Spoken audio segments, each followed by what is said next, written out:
जय गुरुदेव। परमार्थी सिख की कहानी। चालाकियाँ सदा नहीं चलती। एक लड़का बड़ा होशियार था। वह सबको इतनी चालाकी और सफाई से ठगता था कि कोई उसे पकड़ भी न सके और वह दूसरों का माल भी ले ले। एक दिन वह एक धोबी घाट की तरफ गया। वही धोबी कपड़े धो रहा था। कुछ कपड़े सूख रहे थे। वह वहीं बैठकर एक लड्डू जो उसके पास रखा था खाने लगा। धोबी ने पूछा कि भाई क्या खा रहे हो? वह बोला लड्डू खा रहा हूँ।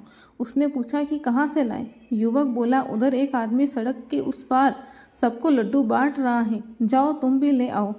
धोबी ने सोचा कि जाऊँ मैं भी ले आऊँ। धोबी ने पूछा कि तुम्हारा नाम क्या है?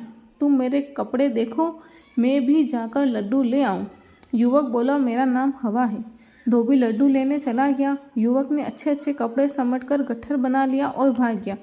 जब धोबी लौटा तो देखा वहाँ युवक नहीं है और अच्छे अच्छे कपड़े भी गायब हैं। वह बड़ा दुखी हो गया। उसने थाने में जाकर रिपोर्ट लिखाई। थानेदार ने पूछा कि तेरे कपड़े कौन ले गया? धोबी बोला हवा। थानेदार ने धोबी को डांट कर भगा दिया और कहा कि हवा ले गया तो यहाँ क्यों आया? जाकर वही खोज, कपड़े इधर उधर उड़ गए होंगे। इधर युवक आगे चला। उसने अच्छे कपड़े पहन लिया था। एक ठाकुर साहब घोड़े पर जा रहे थे तो रास्ते में घोड़ा अड़ा हुआ था। युवक बोला लाइए ठाकुर साहब, घोड़ा मैं मोड़ दूँ, यह तो अड़ गया है। ठाकुर ने पूछा कि तुम्हारा नाम क्या है? वह बोला गुम गया।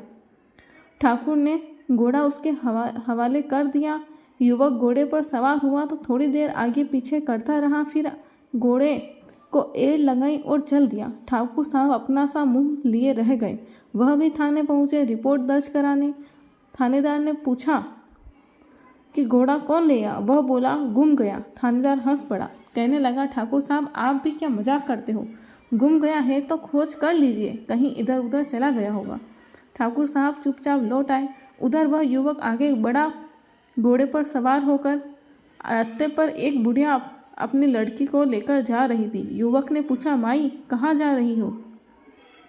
वह बोली लड़की को ससुराल छोड़ने जा रही हूँ, उधर फला गांव में इसकी ससुराल है। युवक बोला माई लड़की को घोड़े पर बिठा दो, पैदल चलने में तो वह थक जाएगी, मैं भी उधर ही जा रहा हूँ, उसे पहुँचा दूंगा। वह बोली तुम्हारा नाम क्या है? वह बोला दामाद। बुढ़िया ने लड़की को घोड़े पर बिठा दिया। युवक उसे लेकर चल दिया।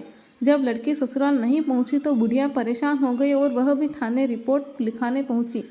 थानेदार ने पूछा कि लड़की किसके साथ गई? वह बोली कि दामाद के साथ। थानेदार बोला कि माई तेरा दिमाग खराब है, जब दामाद के साथ लड़की चली गई तब क्यों यहाँ आई? भाग जा।